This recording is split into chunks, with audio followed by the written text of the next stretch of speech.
We're gonna make this van really quiet. Putting a lot of this Dynamat all over. I'm from California. I'm from that California state, yeah, I'm from CA. I've been doing this van in increments, and today we're gonna do the door. I've been putting it on in stages all over the van. Slowly you peel back the backing. We're gonna roll it on. Little by little. Take your time. Do it right. So you don't have to worry about it later.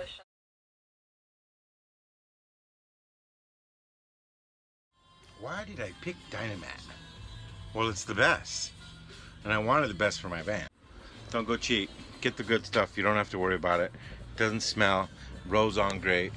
And the Dynamat Extreme is what I'm using. And you could tell the difference. A huge difference. Dynamat underneath all the insulation. Woo! This thing's gonna be so quiet. Shh.